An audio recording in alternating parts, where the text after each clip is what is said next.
Sports Network.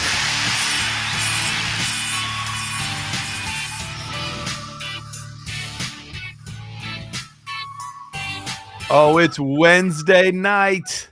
That's right. On a Wednesday night, you know what's happening. It is the Dynasty Nerds on the Better Sports Network, the best combination since peanut butter and jelly. We've got an awesome show planned for you tonight. Schedule a little bit different than what we've been doing in recent weeks. We have my good friend Tristan Cook joining us right around 7:20. So join us a little bit later. So I figured let's move things up a little bit. And my guy Jax has already gotten in on it. Let's do some of those start sit questions, some of those trade questions right off the rip tonight. Then we'll get to Tristan. We're going to be discussing how the rookie class is looking so far. And then, of course, we're going to be having my good friend, the man, the legend, Dennis Bennett. He'll be joining us at 10:15. As he does each and every week to finish out the show here on the Better Sports Network. So Jax already has a question. Sedata Fork's already here. So we're going to get things going. I'm not going to waste any time. We don't need a long monologue, intro, nothing like that, because we're here for the goods. And the goods are the content. So let's get right into the content without wasting any time. So Jax says, I have Breece, Henry, and Mixon as my running backs. Is Saquon for Amon-Ra a good trade? Now, assuming that this is a dynasty league and not a redraft league, I love this. Love this deal. I think Amon-Ra right now would be going probably similar to where he started off the year, middle of the second round in a startup. Whereas Saquon Barkley's going closer to the fourth round range, maybe even pushing the fifth at this point. He's not a spring chicken anymore. He keeps dealing with injuries. So to be able to kind of offload a running back that's at the end of his run for a wide receiver that's in a very good offense right now and is still towards the beginning of his run. I mean, we're only in year 3 for Amon-Ra St. Brown. So I would absolutely do it. I would absolutely do it. And I would take Amon-Ra. He said my second wide receiver is Amari Cooper. So, yes, I would definitely want Amon-Ra St. Brown. Parker says, do I trade Gibbs for Ramondre? This one's interesting in the sense that Gibbs, we heard more comments today from Dan Campbell. Once again, just kind of affirming, look, it's going to be David Montgomery. David Montgomery is going to be the lead back. He's going to be the grinder. He's going to be the pounder. And then we're going to bring Gibbs in for different things, gadget plays, receiving stuff, all of that. So with all that, I know it lowered Gibbs's value. And Ramondre, even though he's had a brutal season so far, it's going to be a much easier road. He actually has a fairly easy running back schedule the rest of the way. But all that being said, it's still Gibbs. He's the younger player. I think he's the more talented player. And even though we're frustrated with Gibbs' usage, Ramondre's usage could end up being just as frustrating. We've seen Ezekiel Elliott still pretty heavily involved. So I'm still going for Gibbs. Closer than I'm comfortable with, but still going with Gibbs. Reynard says, yo, what we made with DeMarcado, talking about the running back there for the Cardinals. Interesting development today. Looking at Keontae Ingram is actually the top guy in the depth chart, but those depth charts really mean nothing. I would view those guys as pretty equal. Start both of them, but at your own risk. Either one could blow up in your face. Either one could have a pretty solid week. So there's definitely risk involved, but I'm fine starting either one if you're desperate in your flex position. Who do they have this week? They've got the Rams. So the Rams are no just cupcake either. Nico or Olave? Assuming that this is, once again, a dynasty question, and the answer would probably be the same either way, but especially in dynasty, still got to go with Olave. I know that he hasn't had the huge season that we've wanted out of a guy with his pedigree. And, we thought maybe things would be a little bit better this year underneath the the passing arm of Derek Carr. But things haven't quite been as amazing as we thought. But he's still a first round pick, still a very talented receiver. And I like Nico, but he's more of a guy that I think we would be happy if he got to where Olave is. Olave's that guy. So I am still staying with Olave. And then is it time to panic on Pollard? I think it's a little premature to panic on Pollard. 2 tough weeks in a row, but he's still a running back 1 overall. He's running back 11 right now on the season. So I'm not panicking too badly. And he's got a great matchup against the Chargers this week. So they've been allowing quite a few fantasy football points to the running back position. So I'm not panicking too much. I think Tony Pollard, if anything, if there's people in your league panicking, I think he's a really good contender buy because there's very few running backs getting the total volume between the run and the pass game that Tony Pollard is getting. So I am in on Tony Pollard. I am not panicking on him at this point. All right, William, he's saying 1 quarterback, half point PPR, only have Goff and Howe, was offered Kyler and DK for a 26 first, a 25 second, and Gabe Davis. I am not the biggest Gabe Davis guy. And while I don't really want to pay for a quarterback in a 1 quarterback league, because I'm not sure that at this point Kyler is a huge upgrade over Goff. But that being said, I think the trade is still worth it because if I'm giving up a 26 first, which is forever away, Gabe Davis, who good luck in a traditional league, not a best ball league, good luck in a traditional league, knowing when to start him, and a 25 second, like I might do that for DK Metcalf alone. So if I'm able to, if I'm able to get DK and you throw in Kyler as well, I think that's a worthwhile trade. So I would take that there, William. Sedated Fork saying being offered Love, Deontay Johnson, and ETN for Purdy, Achane, and Mostert. So I would not do that deal. Right now, I value Purdy above Love. I value Achane above ETN. And I do value Deontay Johnson ahead of Mostert, but I think the gap between Purdy and Love at this point is pretty substantial.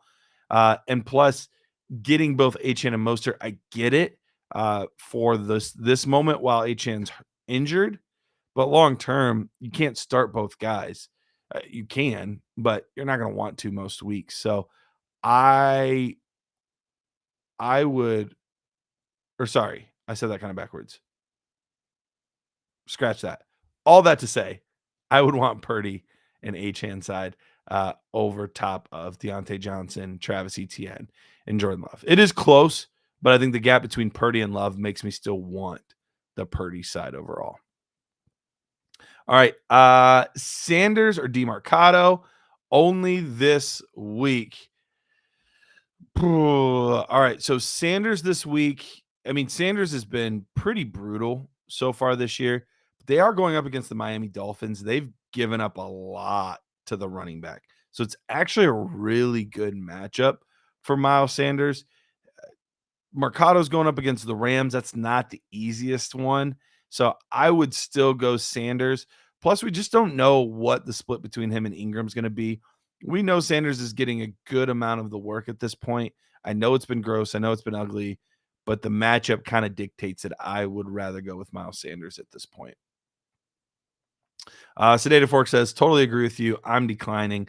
I love Purdy as well. Yeah, I think Purdy, he's shown everything that I would want to see at this point. And could he regress?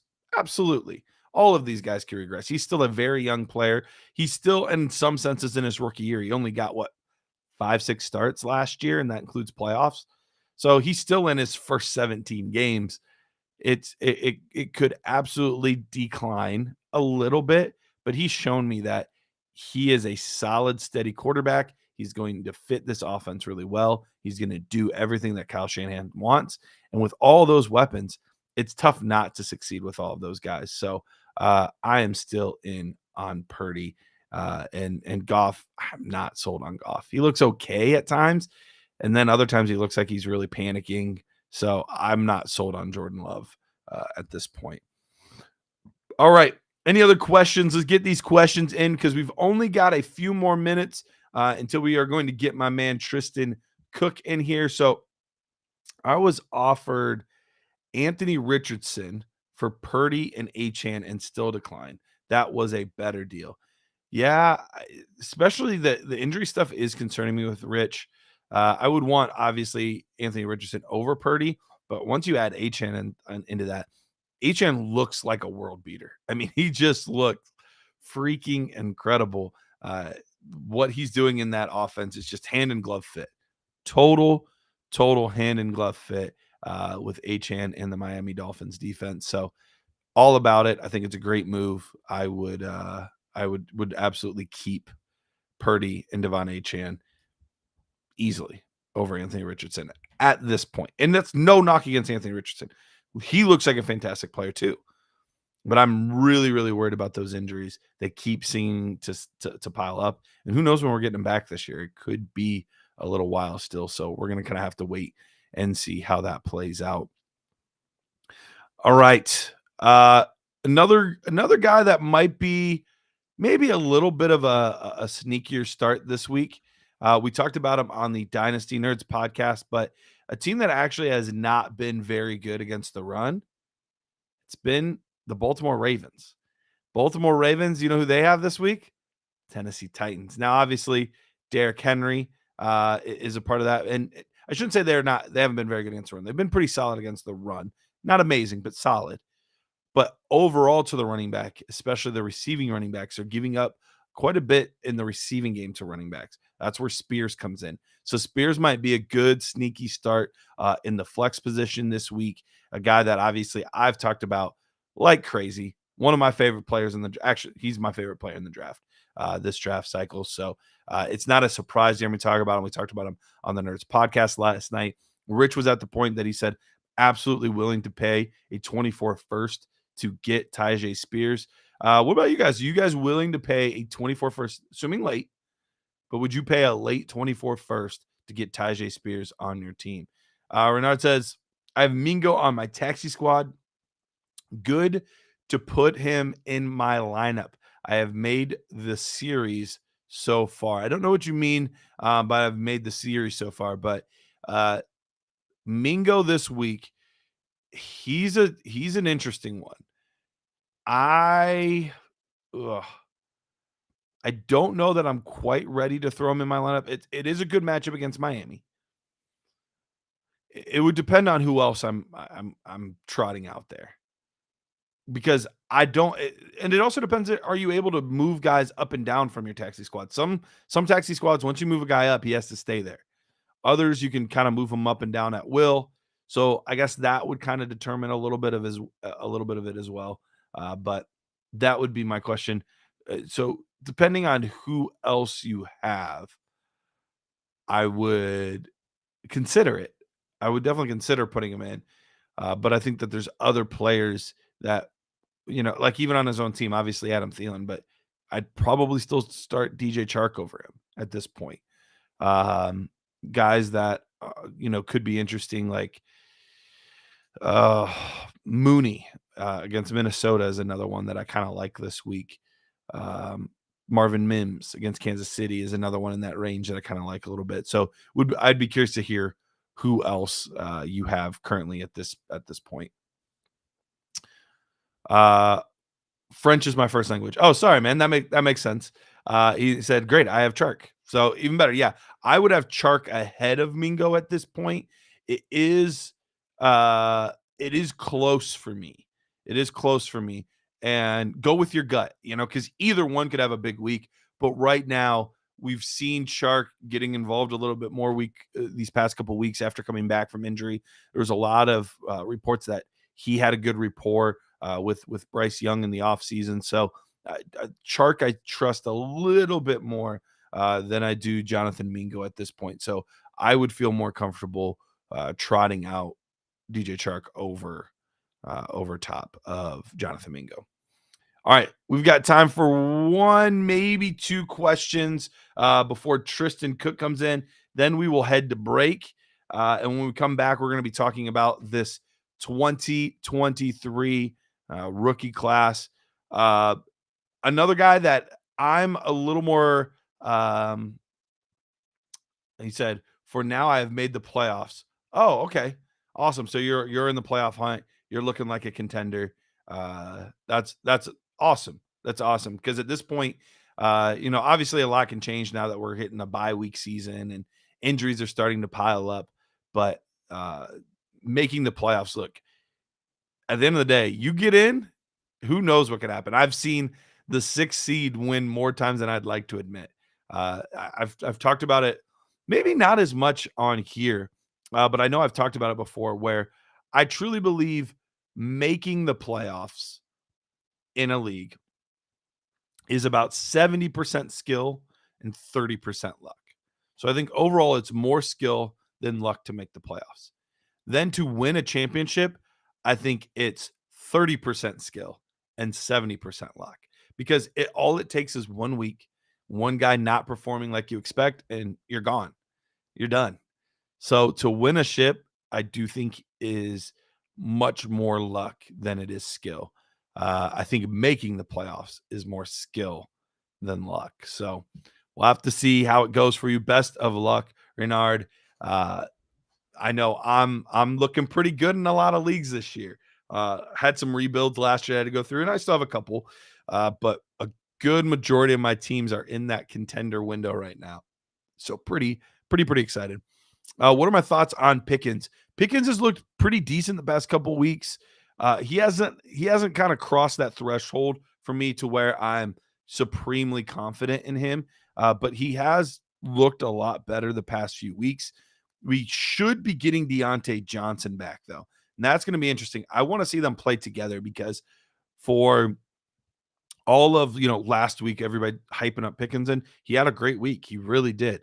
But that was without Deontay Johnson. Once Deontay Johnson gets back in the fold and they're playing together, what kind of workload is he going to get?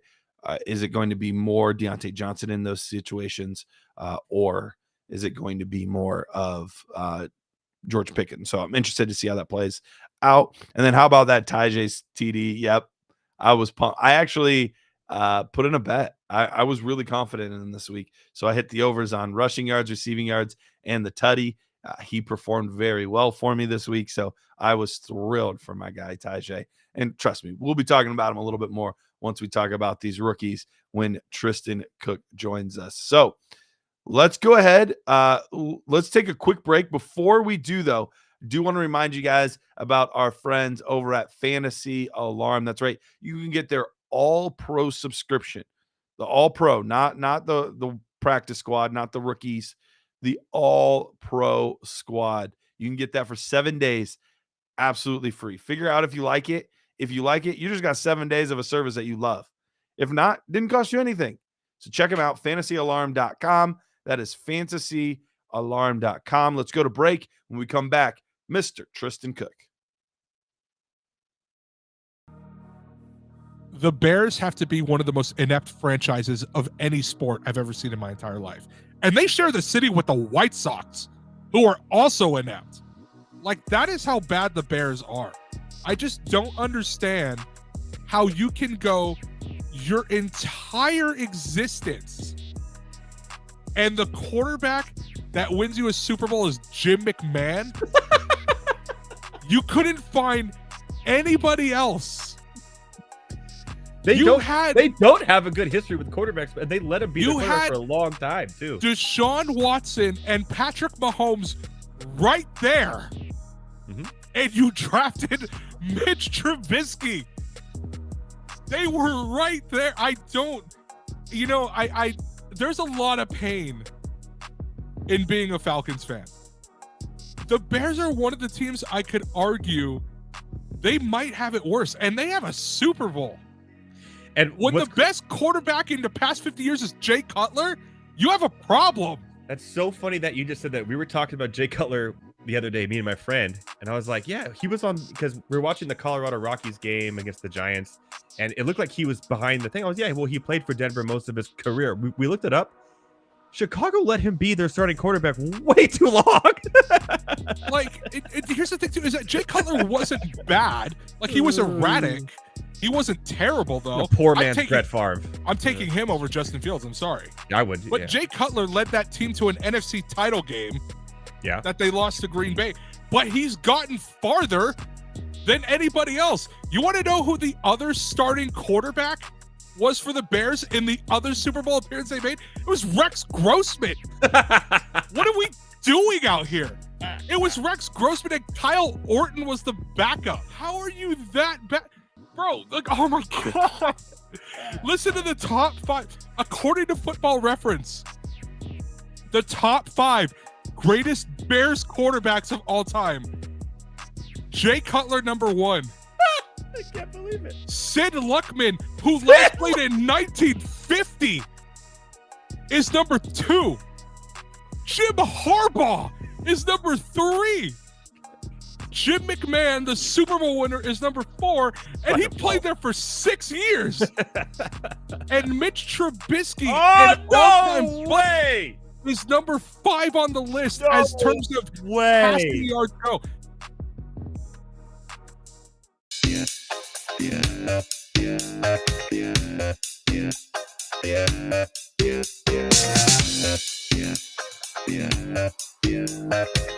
I'm vibing with this.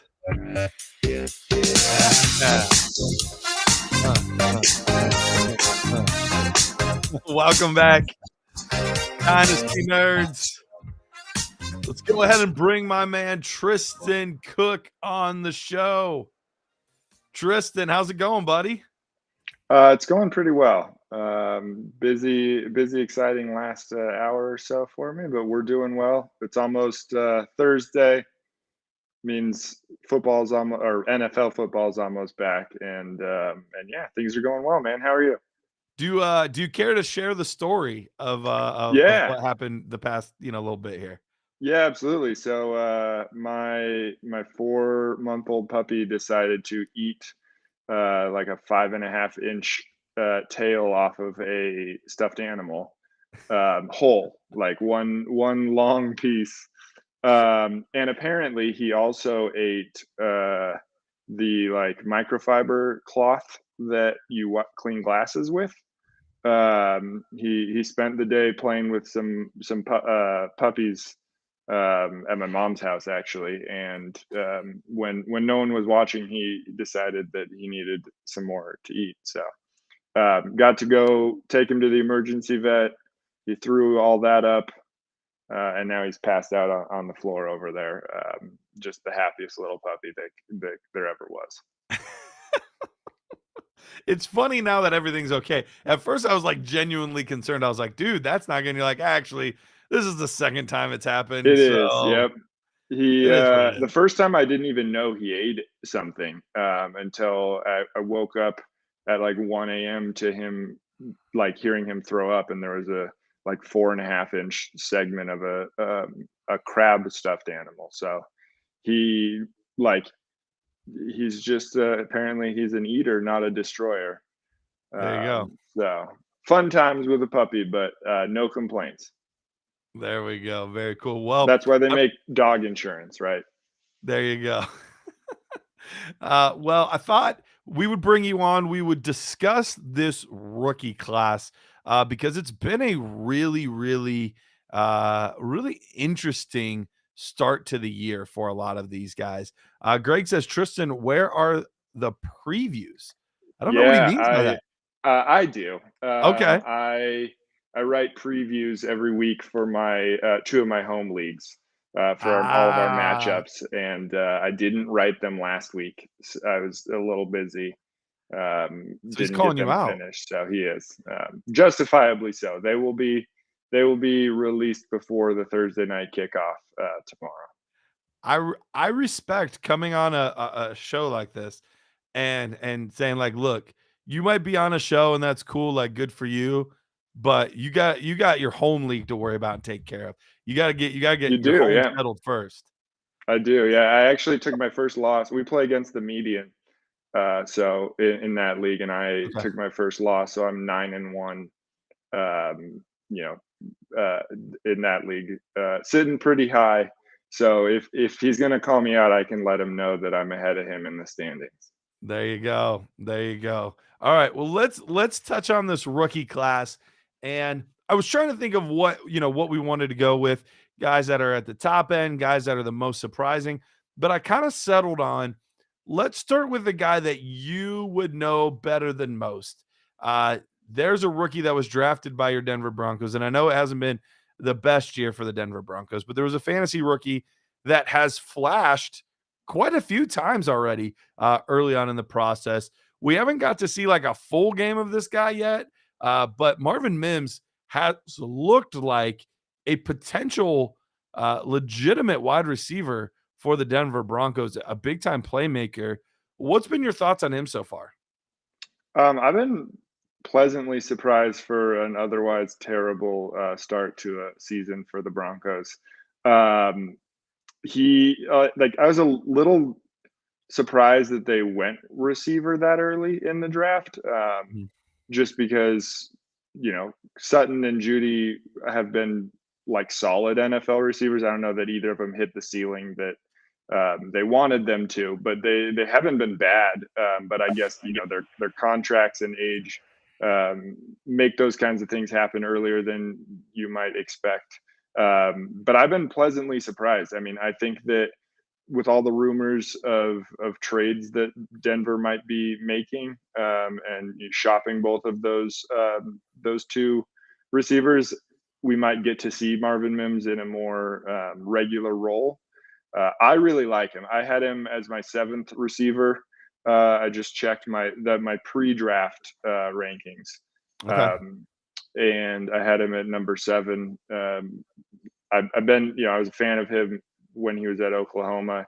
I think he's, a very, like, he's not exactly an outside big, jump ball kind of guy. Sure. But you don't need to be in the NFL anymore to be a top guy. So yeah, I'm excited about the potential that the Broncos might move one of the receivers ahead of him. Oh, Tristan, it looks like you might have frozen up, bud. Uh-oh. Oh, I think you're back-ish. Go ahead and say something. All right, we might have lost you. Maybe check your internet, hop out, hop back in, whatever you need to do. Oh, Sean's saying his connection is going. Is it me? Sean, is it me? Am I good? I think I'm good. Okay, I'm good. All right. Well, we'll get him back here in a moment. There he is. Tristan, you good? There we go. I could hear you the whole time, but yes, we are back and stronger, hopefully now more than ever. All right, perfect. All right, well, let's get to some other rookies in this class. Let's start with a guy that you have been pleasantly surprised by. What's one rookie in this class that you're like, I either thought he was going to be good and he way exceeded my expectations, or I didn't think he was going to be good, but he's been surprisingly good this year? I mean, it's a little bit of low-hanging fruit, but Sam Laporta. I love Sam Laporta coming into the draft. I was happy to see that he got drafted by a team that likes to feature the tight end, even though they had just traded away their seemingly really good young tight end in the middle of the season to a division rival. I was excited about the landing spot. I mean, that trade I was a little confused by, but when Laporta went there, I was excited to see how he might get utilized, and he has hit a home run or a grand slam or whatever you want to call it, because he's exceeded all expectations that I even had. I had him, I pretty high in my rankings, and I tried to get him in a lot of places. I didn't get as many Laporta shares as I wish I had, but but yeah, he's I think, I mean, I heard on the podcast this week you guys were talking about your tight end rankings. Yeah. And I think did you say you have him at number 1 now? I did. I made the moved him all the way up to my top tight end spot, and it was tough. But I mean, realistically, when I thought about it, if I had Sam Laporta and you came saying, "Hey, I'll trade you Mark Andrews," I think my answer would be no. I mean, between all the years and what he's shown us early, could he turn back into a pumpkin? It's possible, but man, he looks like he's that guy. Where would you have him amongst all tight ends right now? I was thinking about that when I was listening to that segment, and I don't know that there's anyone that I would take over him either. Like if I had Laporta, I don't think there was any tight end that I would take straight up for him, just because he's producing as a rookie. He's younger than all of them. And like if you're contending, why would you try to trade down at production? Mm-hmm. If you're rebuilding, he's the youngest of those top few guys. Like what really else can you be looking for? Yeah. So to me, I think that he's like right just a nose above Hawkinson.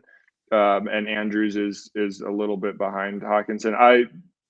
Big fan of Mark Andrews, but he is clearly the oldest of those top 3. And so you just have to adjust accordingly. And he's not a difference maker in the way that Travis Kelce has been consistently, enough that the age of Mark Andrews kind of is outweighed by his production. He's a good tight end. He's a top consistent tight end, but he's not the Travis Kelce level production. Sure. At his age, it kind of weighs in a little heavier for me. Yeah, no, it's a good point, and I'm in the same boat. I'm all in on Laporta.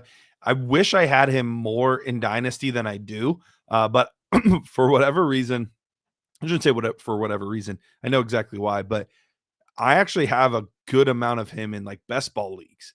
I have him in Underdog and FFPC, and it worked out because basically for me, it was either I'm getting Kelce or Hawkinson or sometimes Andrews, or I'm waiting and I'm taking, almost always it was some combination of Cole Kmet, I keep wanting to say Matt Laporta, Sam Laporta. Matt Laporta, a failed prospect for the Cleveland Indians. Sam Laporta, and Juwan Johnson. Now, 2 of those 3 are working out beautifully for me right now. 2 of those guys are top 5. Juwan Johnson, not so much, but you'll take it in best ball for sure. Oh, absolutely. All right. What about the opposite? Who's been a little underwhelming for you so far? It's still early. I mean, most of these guys have played 4 or 5 games. Amon-Ra was doing nothing until like week 11, his rookie season. Jonathan Taylor, the first half of his rookie year was really disappointing. So lots of time for these guys to develop and be studs. But who so far are you like, I'm a little worried about this guy? Yeah. So, I mean, it's a little surprising to hear that after 5 weeks, you can't just totally give up on a player. But I think that for a couple different reasons, the ones I've been a little disappointed in at the wide receiver position, Jackson Smith and Jigba. He went to another situation behind 2 like very good NFL players, not necessarily the top tier fantasy players, but they're very good wide receivers in the NFL. So it was going in a team that doesn't exactly throw the ball a lot. Russ couldn't cook there, but maybe he just can't cook. Not that we need to get into the Broncos in general. Okay, but, real quick, pause real quick. Yeah. Fair to say, but of all of the Broncos' issues this year, I would actually venture to say that Russ has been one of the slight bright spots on that team. Yeah, the Russ this year versus the Russ last year is very much improved. Okay. I 100% agree with that. I mean, he also isn't the player that I think the Broncos thought they were getting. Sure. when they got him. Oh, it looks like Greg says go Hawks. This is a football talk, not a Atlanta Hawks basketball segment. He's a big Seahawks fan, Gotcha. but I have to remind him they are the Seahawks, not the Atlanta Hawks. Well, DJ but Dallas is yeah, the greatest running back of all time. that is fair. Can't really see it, but University of Miami legend. That's right. That's right. The U, baby. All right.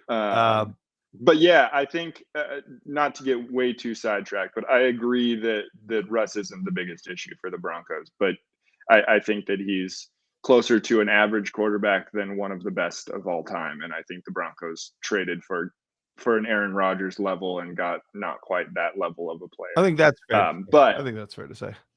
But for JSN, he hasn't.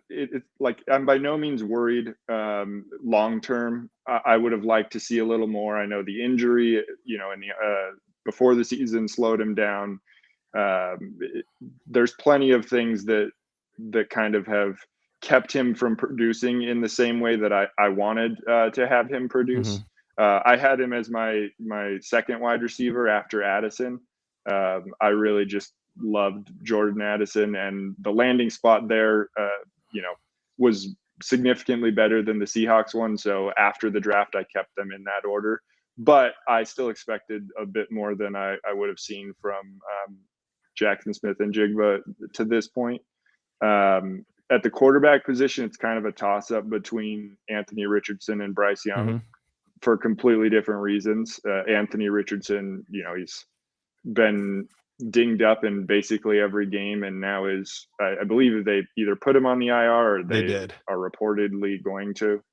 And yeah, I'm worried that he's going to have a limited window of production.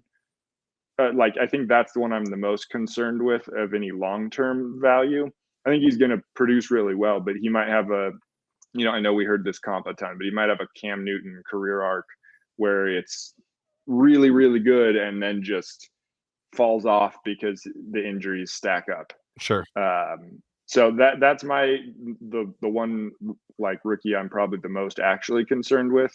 Bryce Young, I kind of expected a little more from him. Just, I know not everybody was the biggest Bryce Young fan, and I had plenty of reservations as to his size and how he would look. And I don't think he's been awful, but he's been completely overshadowed by CJ Stroud. And so I think that hurts him a bit.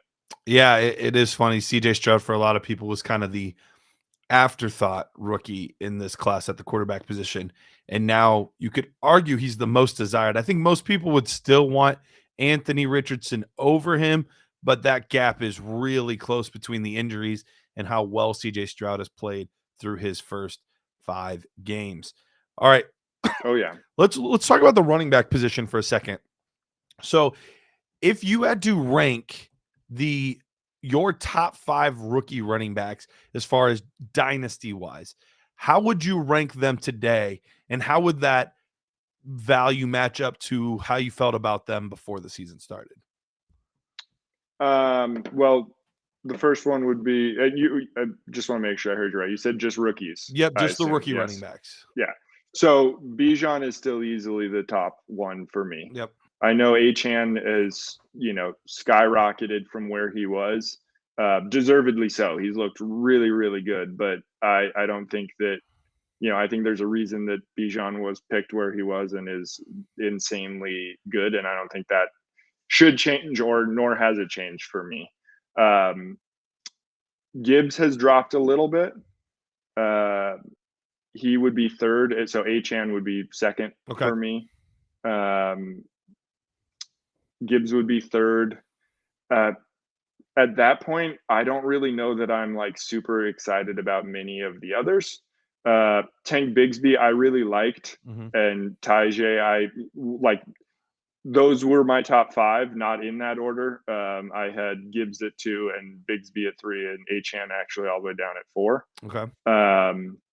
But Bigsby's stuck behind ETN, so he would be the last one in that. I still really like him as a player, but I just, it's a difficult situation for him. I was not a Charbonnet fan. I believe you were a big Charbonnet guy. Jared was a big Charbonnet. Jared. Okay. Yep. Well, that explains it. Can't trust Jared. Yeah. No, for me, it was all Tajay for me.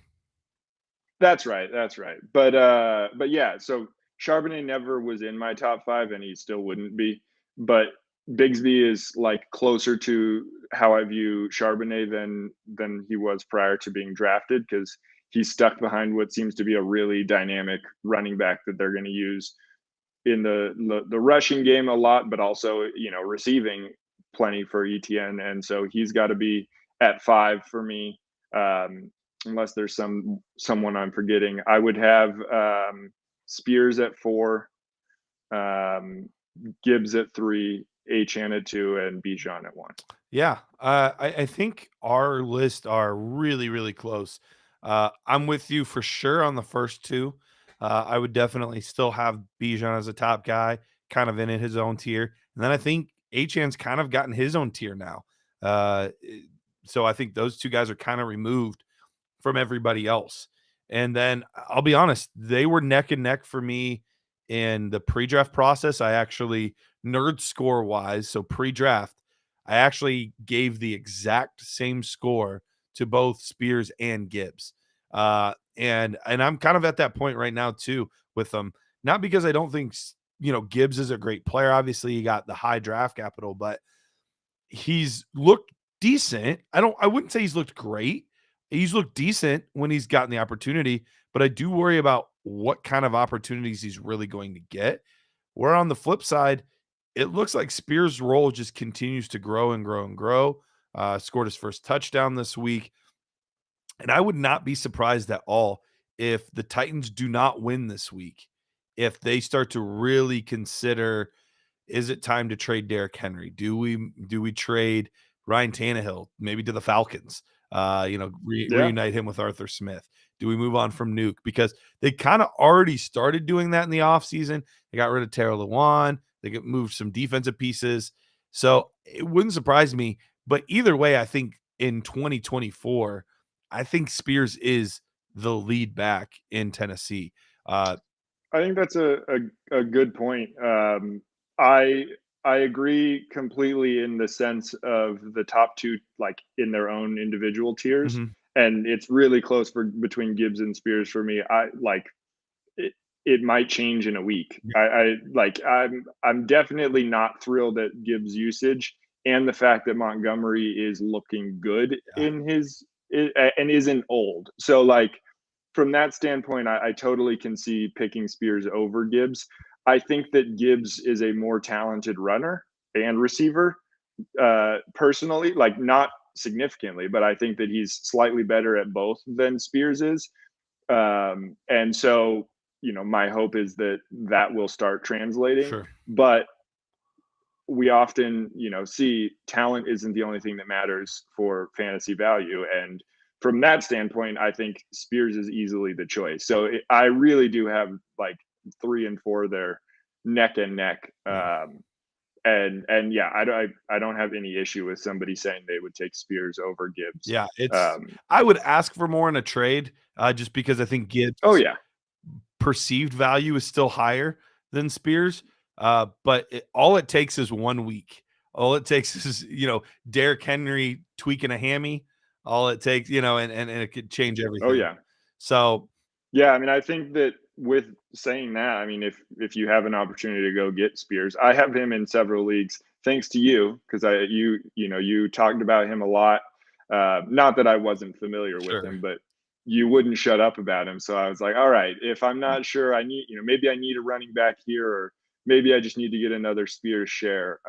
So I have quite a bit of him, but the offers that I've been getting for him, pretty underwhelming. Sure. So that makes me think that if you are, not having a Spears on your team and are looking to add him, you might be able to get him still at a pretty discounted price compared to kind of what we're talking about of his value. Yeah, we were talking about him on the Dynasty Nerd show last night or 2 nights ago, or no, last night, whatever it was. Whenever I did that show, lots of, in the trade finder, lots of seconds for Spears. Yep. Which is like, most people paid a second to get him.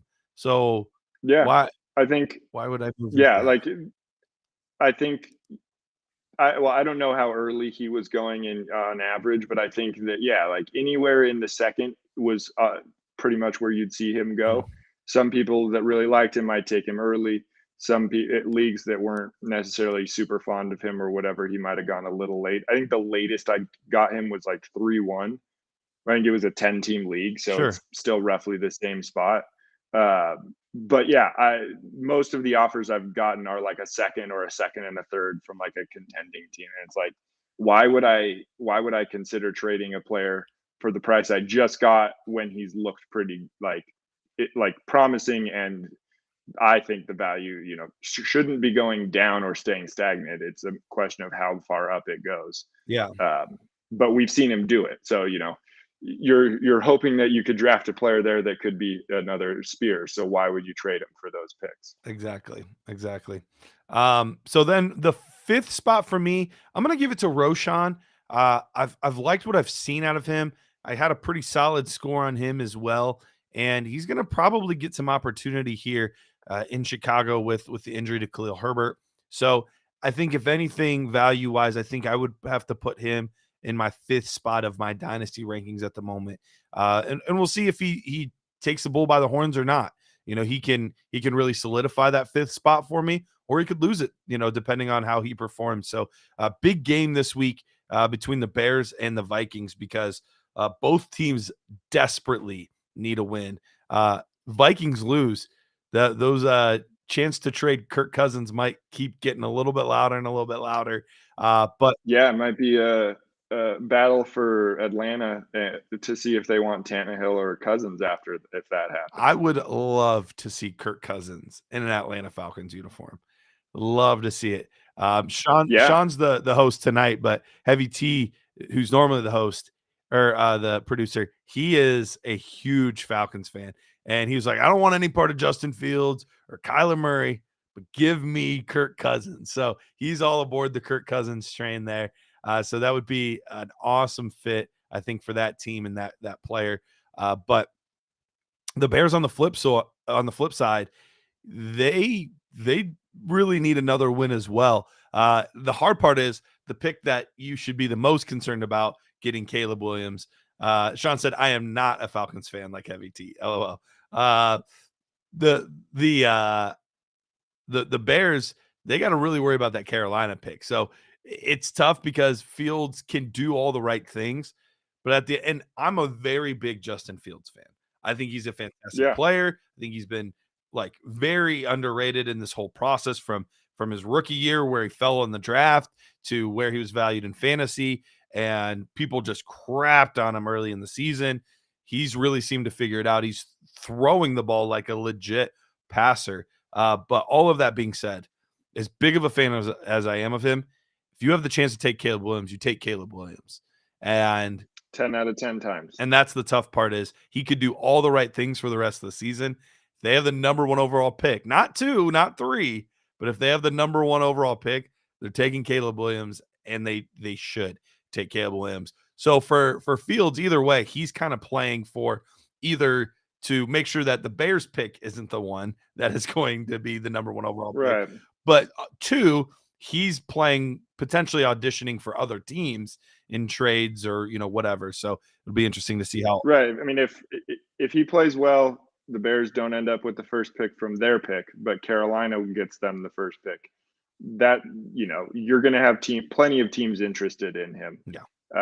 The interesting thing will be is if he plays well enough, and the Bears end up with the first pick via Carolina, just how big of an offer you could get for that Caleb Williams spot. Yeah. Because I agree, you take Caleb Williams even if you have everybody but Patrick Mahomes, basically, right? Almost.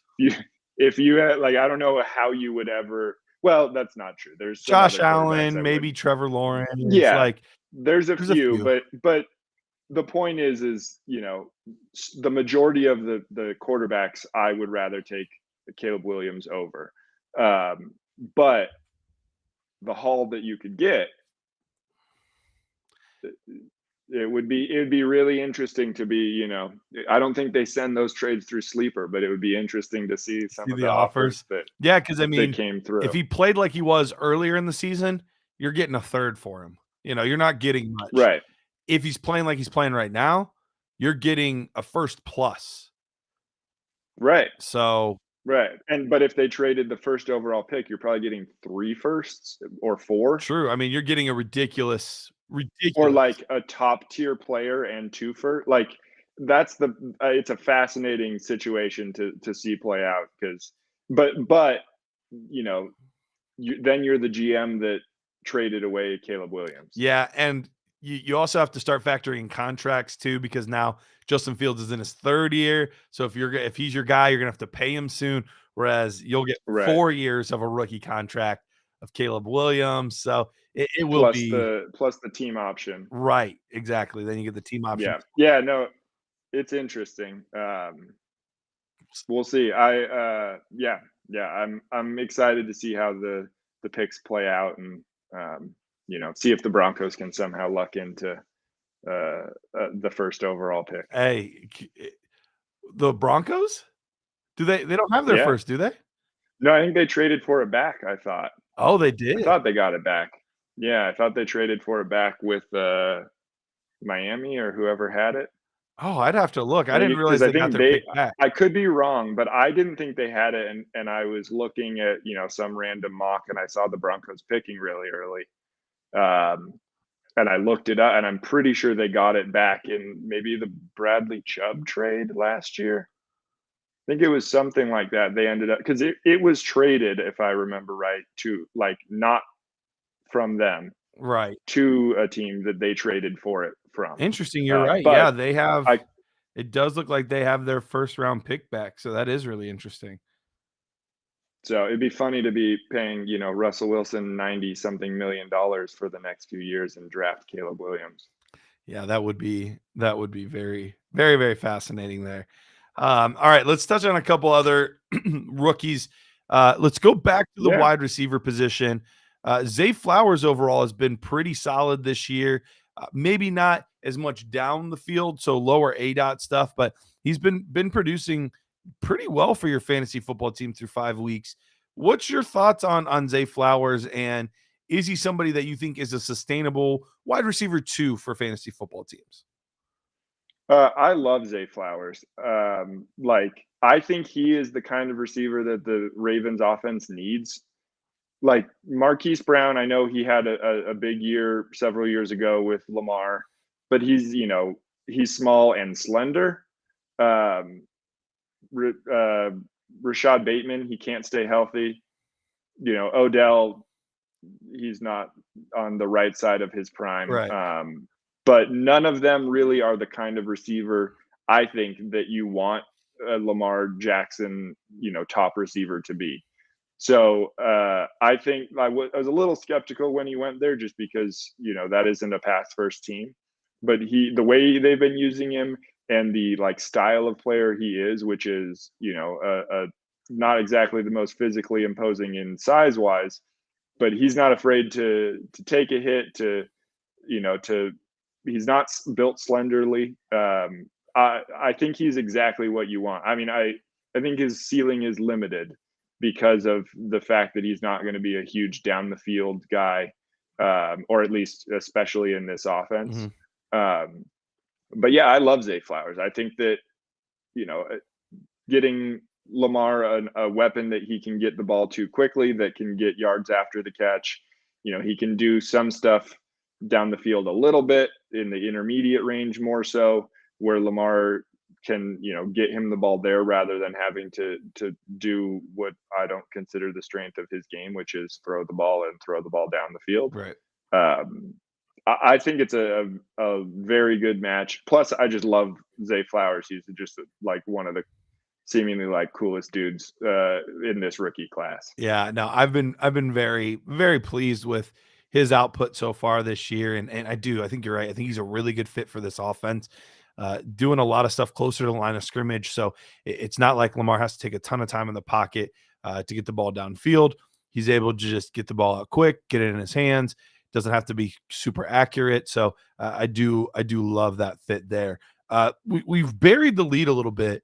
Puka Nacua has been just a revelation in fantasy football and in NFL football and in any arena, period. I'll be honest. This one was a swing and a miss for me in my evaluation process. I did not see this coming in the least. But he's been fantastic. What are your thoughts on Puka? Yeah, I had him as a excuse me, I had him as a sit this week. I do the weekly start sit article for the receivers. I was worried that Cooper Kupp was going to come in and hog all the targets, and he had a ton of targets. Yeah. But Puka Nacua still produced. It like I didn't see it coming either. I had him outside of my top 10 wide receivers pre-draft. I know he was I think he was a 4-star recruit out of high school, so he wasn't completely unknown in the football world, but not really on the NFL radar for the majority of people, I would say. The situation was perfect, but it also takes more than just situation to last, and he's seemingly doing that. It could be a little closer to the Robert Woods Cooper Kupp combination that we saw in LA before. Yeah. I think that's going to be closer to it than I expected. He didn't I still think he's going to be a little limited in the ceiling games that we saw in the first handful of weeks.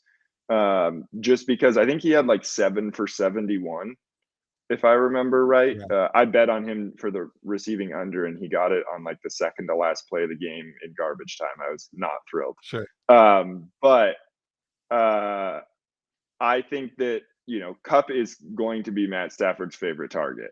I don't think anyone's going to argue with that. So there's going to be games where Puka is a little more limited in his production just because Stafford's, going to be throwing the ball more to Kupp in, need to have it situations, or Kupp's going to be the top option. And Puka's proven through 1 week, albeit, that he's still going to get his.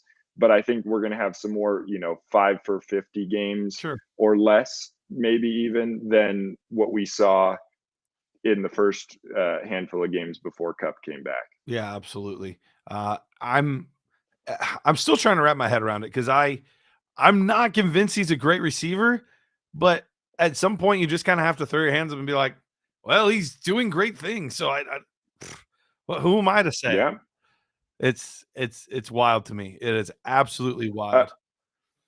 I'm trying to remember, not that they're anything close to the same kind of player, but Marcus Colston, kind of in the sense that it's he wasn't the greatest receiver ever, but he was in a situation where he was fed the ball, and he was a viable fantasy option for several years. I don't know. I'm sure there's been some since then, but that was the one that kind of sticks out in the wave that it's I don't want to be yeah, this guy's really good, because I don't know that he is. Right. But he's clearly producing, and at a certain point you have to be all right, you may not be the most athletically talented person in the world, but you're in a situation and you're talented enough that you're going to be able to produce. Yeah. Yeah, no, he's making it happen. I still don't fully get it. I do to some extent. I've talked about it before, where this offense is just, Sean McVay is truly a mastermind offensively. We've seen other guys talk about how easy it is to get open in his offense. So in that sense, if you're in this offense and you're going to get any sort of volume, you're going to be open more often than not, because they do an amazing job of scheming guys open. You saw Cooper Kupp in that Super Bowl, just he was open all the time. How in the Super Bowl, when you know that there's nobody else left, OBJ's out, they're only going to throw it to Kupp, and he still just continues to be open. It's not because he's a freak athlete. They've done an amazing job in that offense, making plays, scheming things to get guys open. So they've done a fantastic job with that. I haven't given you a chance to talk about your boy much yet. You mentioned how Jordan Addison has kind of been your wide receiver one through this entire process. So talk to me about why he was your wide receiver one, and I'm assuming why he still is. Yeah, I mean, he was my wide receiver one prior to the draft. Um, it just I don't know, like it's hard to like I had him and JSN really close, so I don't want to victory lap by any stretch, but um, Addison he's just really really really smooth, and I know JSN was too, but he did it on a slightly smaller, like over a smaller time period that had me a little bit concerned. I didn't love, admittedly, I didn't love Jordan Addison's size. That was one of my biggest concerns and kind of dropped him down for me. But aside from that, I think that everything he did, I thought was slightly better than JSN, who was my receiver too. He just like he was the Bolitnikoff winner and put up insane numbers at Pitt. It's not like and then he went to USC and we know that what that offense can do, and he looked amazing. And it was like and I know stats aren't the only thing that matters, but he was a guy that was always getting open. He was winning, at every level of the field. He could run basically every route that you want.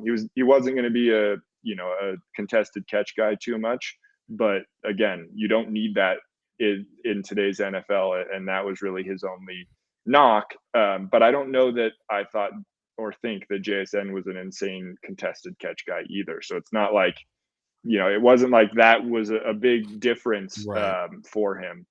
But yeah, I mean, now with the injury to Justin Jefferson, I'm really interested to see how good Addison can be as the wide receiver one, or he might not slip into that role for the offense, but as a guy that's going to be much more of a focal point of the offense. Yeah. Because like I said, the size concerned me. I was happy when he went to Minnesota, because I knew he wasn't going to be the guy getting the top coverage all the time. It was kind of the T. Higgins role prior to the seemingly collapse of the Bengals this year offensively. But I guess prior to last week, but yeah, like I was really excited to see him getting, the second best corner, and getting like pretty vanilla coverages for him, because the defense was going to have to try to figure out a way to slow down Justin Jefferson. So he has been my top guy. He still is. But I don't know that his ceiling is insanely high either. Yeah. I think that he will be better on this team the longer he has a Justin Jefferson than if he's going to be the only guy on a receiving core. That was going to be the next question I was going to ask you. Do you think his production will dip at all with Justin Jefferson out, or because of the potential increase in volume that'll kind of balance things out, or even put him ahead? I think we're going to see more volatility. I think we're going to see more targets, which will lead to some games where he has bigger production. But I think we're also going to see him get shut down in tougher matchups a little bit more. I know the offense, talking about how they schemed in LA for Cooper Kupp, the same or similar offense that they run there in Minnesota. So they may be able to scheme him open in a lot of ways that, kind of negate some of that, the worry that I have there with facing better coverage as the top receiver. But I do think, I think it's going to be a little bit of kind of up and down throughout the next however many weeks until Jefferson presumably comes back. So that's kind of a non-answer, but I think that you're going to have some weeks where you're like, I started him and I'm super glad I did. And you're going to have some weeks that you're like 3 for 37. Cool. That like didn't do anything for me. And then you're going to have weeks where you're like, I don't trust him, and he's going to put up 25 points on your bench. Sure. So it's like, I don't love it, but I think that's probably more likely what we'll see than a, like, wow, this guy came out and is dominant, or he can't do anything. Yeah, that makes sense. But Zara's here. What's up, man? Hope you're having a good evening. Let's get you out of here soon, but I wanted to ask one more question. Is there Yeah. anybody in this class that we maybe haven't covered that you want to highlight, either because, hey, we need to keep an eye on this guy, he might be a good one to buy, or I'm selling this guy, like I don't have any faith? I mean, I could give you plenty of both, but my answer will be one that I mentioned on one of these shows right before the combine, actually, and that's Trey Palmer. I have loved Trey Palmer for a very long time, and was thrilled to see how he tested. Was not happy nor upset with the landing spot for the immediate future, but we saw him, perform pretty well, make some really nice catches. He beat Sauce Gardner on Hard Knocks. That was fun to see. Yeah. I think he scored in week 1 or maybe week 2. So he's getting He's on had the 2 field. touchdowns He's this doing year, some. actually.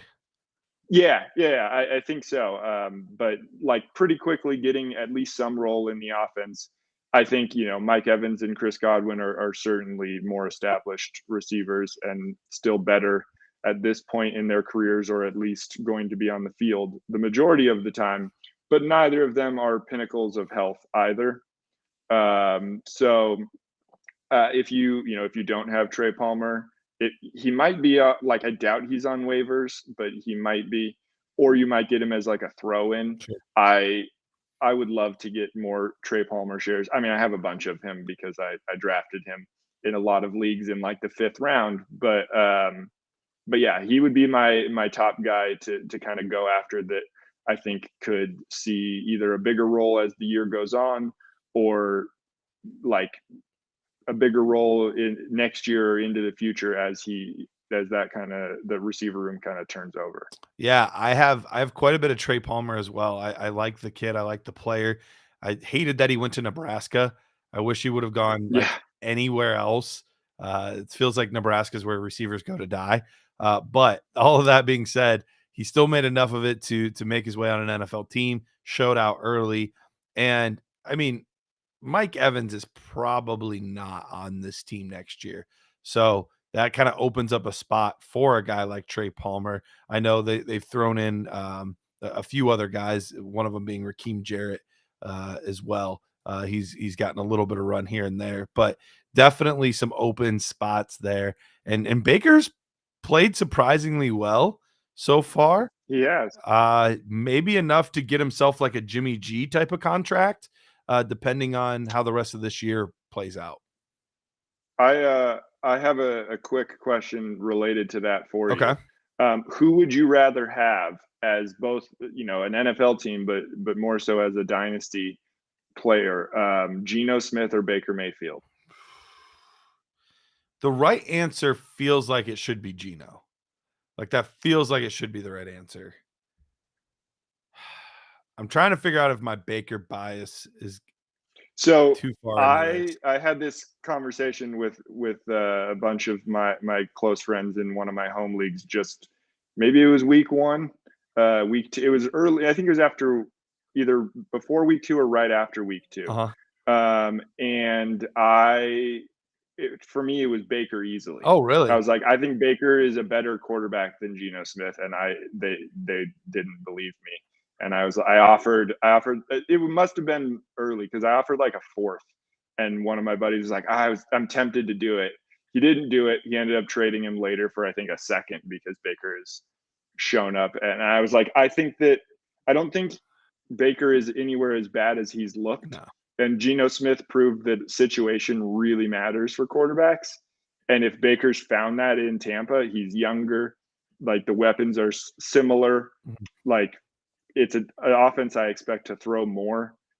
I think that, to me, I'm going Baker in that situation many times. But yeah, it was an interesting question. So yeah. Yeah, no, I'm glad you posed it. Benzera said, tough part about Palmer is that Sleeper doesn't even have his picture.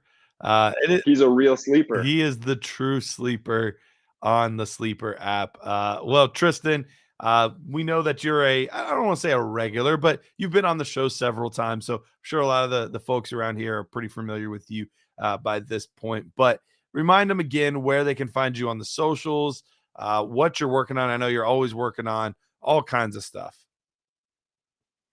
Yeah, you can find me on the app formerly known as Twitter at the Tristan Cook. That's pretty much what I am. My handle is everywhere. I write 2 articles every week on the Dynasty Nerds website.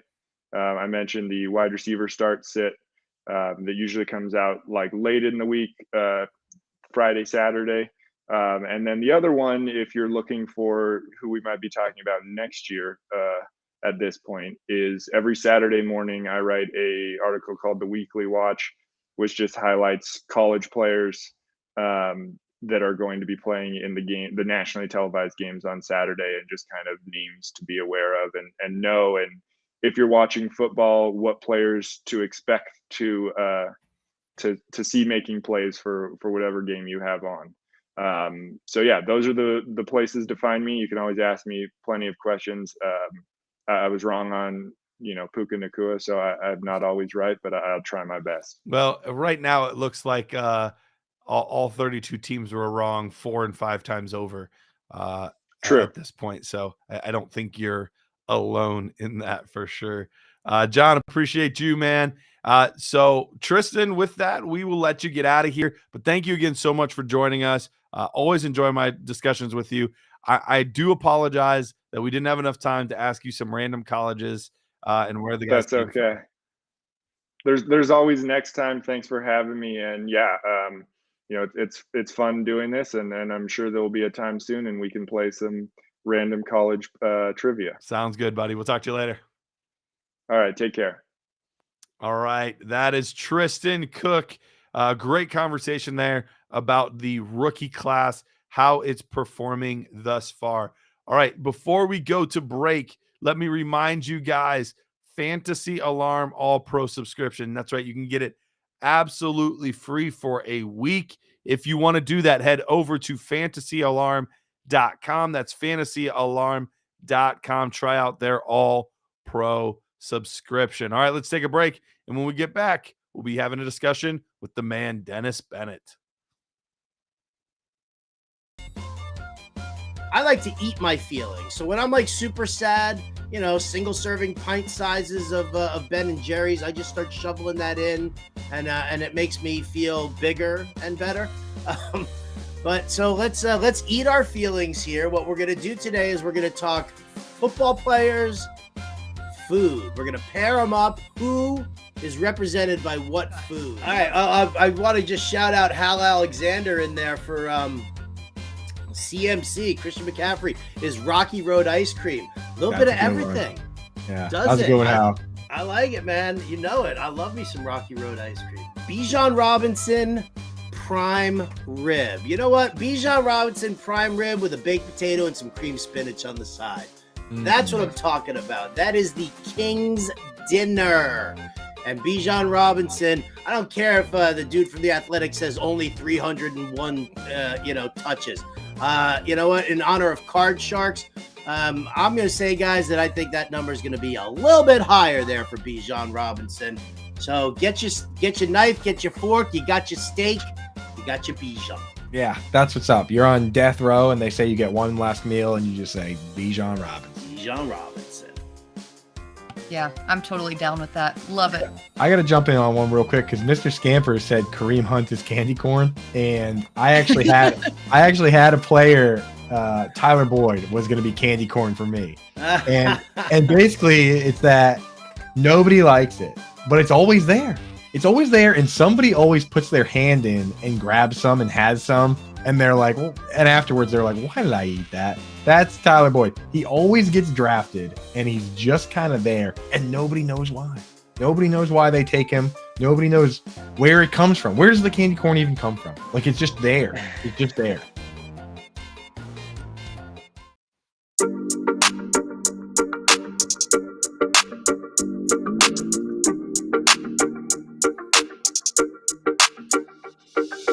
Oh man, Sean with the sick beats. see you, Sean. There's some fire intros here. I'm all about it. All right. That guy asked, any hesitations about the Devon Achane injury? No. If it opens up any sort of buying window in your league, I think in most leagues it probably won't. But if it does, I'm all in. He is a hand in glove fit for that offense. It doesn't sound like anything that's going to need any sort of surgery or anything like that. So I am still all aboard the Devon Achane train. Chain and train rhyme better, but it's still Chan. Anyway, let's get Dennis Bennett on here on the Better Sports Network. Dennis, looking fly tonight, my man. You know, working them streets trying to make that money. Hey, look good, feel good, play good, right? That's right. Now I was running busy day, had finished payroll, then I had to go out and do training. Then the boy had his little league championship game tonight, and he was a starting pitcher. They lost 5-2. I got to be honest. He went 2 scoreless innings to start the game, and the plan was to go 2 innings. Now we've got a pitching staff that's 6 deep. Okay. So our top 2 that's out of like 12, 11, and 12-year-olds. Dang. We got a solid team, but our top 2 pitchers were out tonight for school functions in the championship game. Now, we beat this team twice in the regular season. Tried to get the game moved to accommodate it because they were school functions. We at one point thought we were going to be missing 5 kids because of school functions. We were able to field 9 players, but Cole went out there, man, 2 scoreless innings, and I'm like, man, just he can only pitch 3. And I'm like, I know the plan was 2-2-2, but man, let him go 3, and they didn't. And he was throwing heat, played great behind the plate, got hit by a pitch. I thought he was going to charge the mound. It was like, hit by the pitch. He just threw his bat down, ripped off his arm guard, threw it at the thing, looked at the pitcher, trotted down to first base. I was like, man, that's the most emotion I've seen him. It was great. He got hit by a pitch, got a walk off the best pitcher in the league, worked him to an 8-pitch walk. And and then he hit his final at bat, hit a smoking grounder to shortstop. Guy hit the ball so hard, the guy fielded it and then looked around for it. He didn't realize it was in his glove. Oh my goodness. So, but we lost. It was all fun and games. He really matured this last 2 seasons. It's all coming together for him. Well, Jared Wackerly's in the chat, and he said that kids need to be more dedicated. Skip those school functions. I know. I mean, we had a snack table. It was like a regular clubhouse. There were brownies and Gatorades and goldfish and what was the school function? I mean, like I feel like it was orchestra and football, 7th grade football. Okay, football like I get. Orchestra, like. I mean, I'm guessing it's probably tied to your grade. Yeah. So that's how they're holding it over your head. But at some point I'm like, it's elementary school or middle school or whatever it is. Like you'll survive. Yeah. It was still, the team played great. It was, I was proud of him and proud of the whole team. I mean, as it was 2-2 going into the 5th inning. Our pitcher gave up 3 runs in the 5th, and bottom of the 5th, we just hit the ball right at people. That's the breaks in baseball. Happens that way sometimes. All right. Well, we have 10 takeaways. Stephen Bradshaw wrote 10 takeaways from week 5. And we thought we would break down some of those takeaways in the show here. And let's start at the tippy top here. Number 1, Jonathan Taylor skyrockets in dynasty rankings with his contract extension. Now, the timing was a little interesting because we weren't sure if he was going to play, if that ankle was holding up or not, all of these things. And so the excitement level for him to come back was pretty high. And Zach Moss crashes the party and has a career day in the first game back with for Jonathan Taylor there. So what are your thoughts on this, Dennis? What are we doing with Jonathan Taylor? Because the article talks about him skyrocketing and his job security is unmatched, but is it fully unmatched? So, Zach Moss played 80% of the snaps, and Jonathan Taylor played 15%. I get you're going to work him back in, but Moss was going off. I mean, He was. It was one of those things. It's like it was a close game, though, and to me, it felt like as good as Moss was playing, it's Jonathan Taylor. Now, Taylor was RB1 2 seasons ago. Last year was an injury-marred season that bled over into this season with a contract issue. But he got paid. It was a nice contract. I think it was like 3 Nick years, Chubb's $42 million. extension. It didn't. Running backs aren't getting paid like wide receivers No. and left tackles and edge rushers, unfortunately. But it was a good contract, and it puts him there for the next 3 years. There's an out. Technically, Spot Track has the out at 2026 for $2.5 million, but at 2025, the dead cap is only $5.1 million. So that's not terribly cumbersome if he doesn't bounce back. Right. So, Rockets up. What he moved from 7 to 4? I don't know.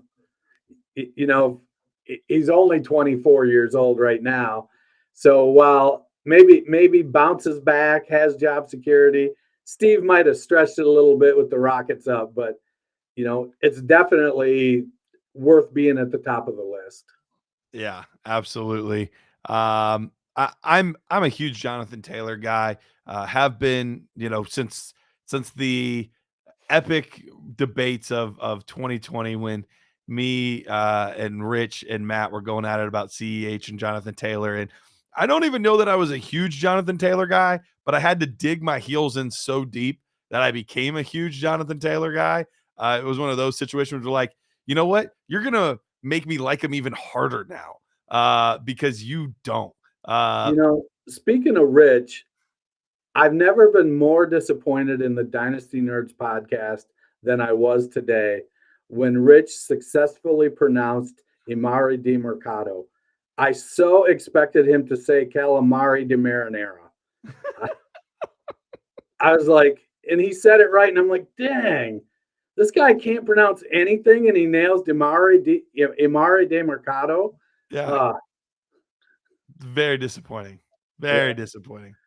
No, I think Taylor's fantastic. I've got him at 4. I've got Bijan. In granted, these are my standard rankings over at Dynasty Nerds. I got Bijan at 1, Brees at 2, CMC at 4, or at 3, and JT at 4.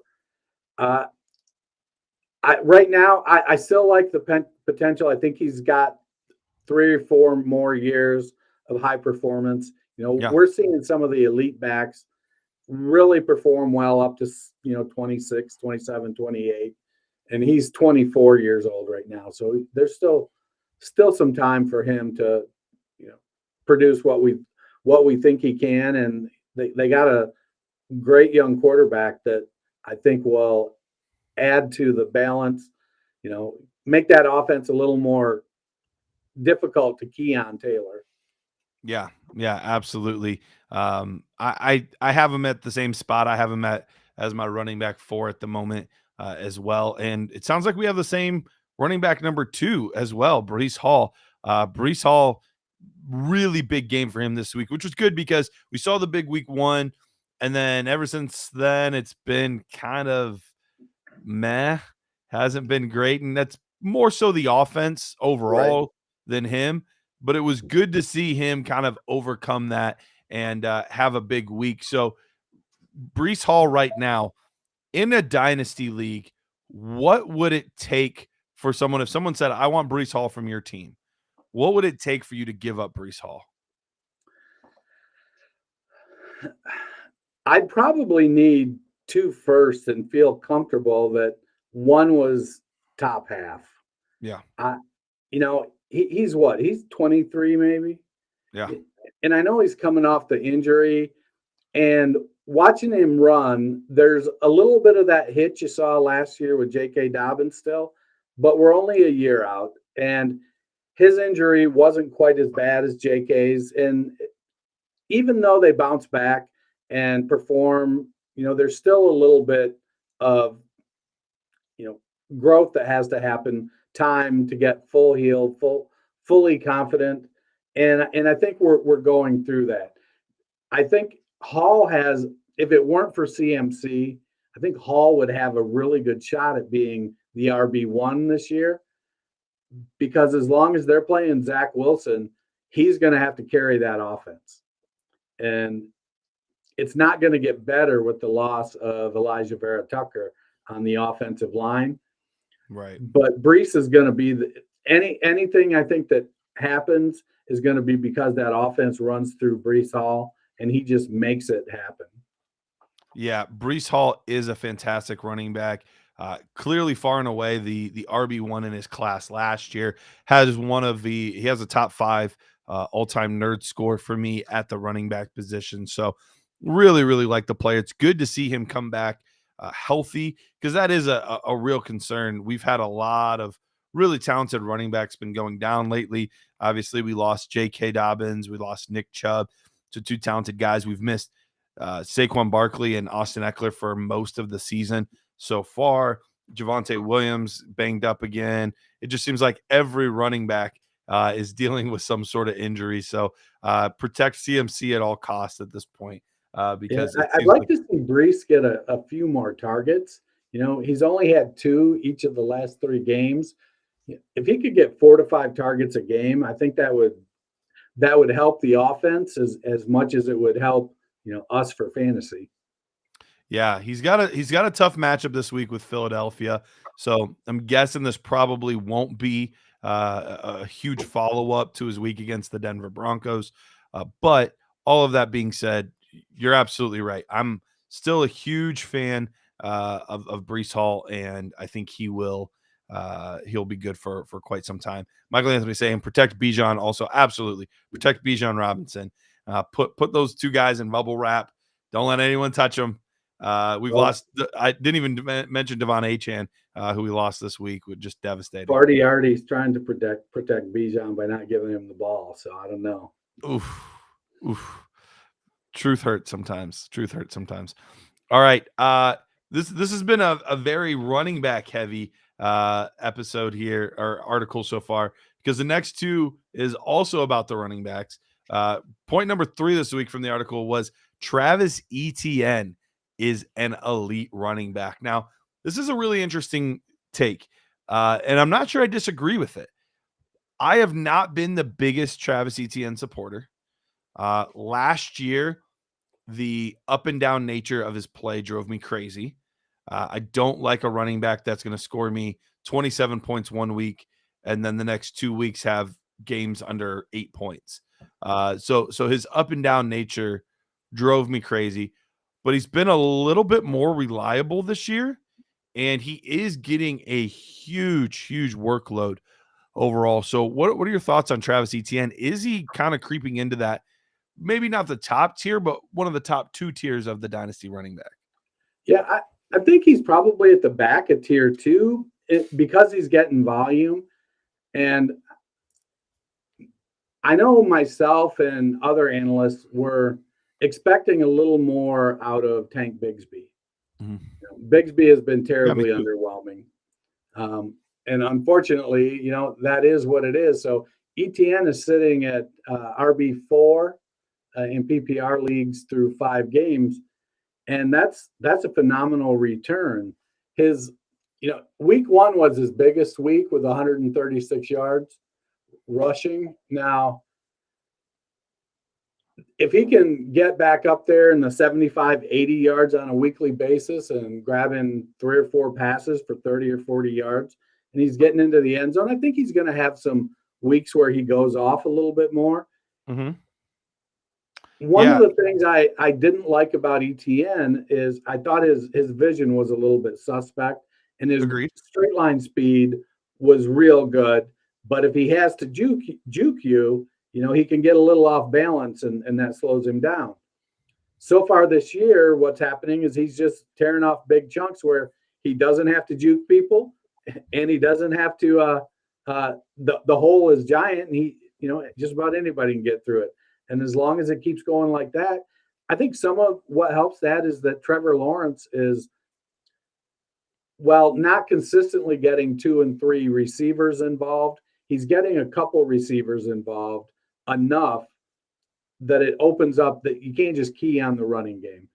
Ridley's having a good game here and there. We'd like to see more consistency out of that. Christian Kirk is still, doing what Christian Kirk does, being there in the slot and taking up stuff. Zay Jones is still getting end zone targets, and then you got Evan Ingram. So there's a ton of balance, and I think that helps ETN's game. I think ETN is maybe not getting enough credit for his power. He is a bigger back, I think bigger than a lot of people think, just because of the way he's typically been used. But a lot of times it looks like they're bringing Bigsby in to kind of be that hammer, and he's not succeeding. And I think you got to, if you need a yard at the goal line, I think you got to start and you're going to run it, give it to ETN. Let him hammer it in there at 220 pounds. Yeah, he really has improved that area of his game. He still has been a little bit up and down this year. 20 points, then 5 points, then 19 points, then 10 points, and then the 38-point game this week. So still has been a little more up and down than I like out of my running back. But at this point, with all the injuries that we've been seeing, beggars can't really be choosers at this point. No. He's a guy that's producing overall, and you got to take what you can get. Takeaway number 4 here, Devon Achane is the truth. It doesn't look like he added in anything about the injury, so I'm sure he probably wrote this before all of that news really came out. So he might be the truth, but it's also true that he's going to be missing the next 4 weeks. Did you have a lot of Devon Achane? I know that you are team big wide receiver, big running back, so I'm guessing not a lot, but maybe. I didn't have a lot. So here was my challenge with Achane is that he was being pumped up to the point that if he wasn't Warwick Dunn, he was going to be a disappointment. And I'm like, I struggle to bet on outliers.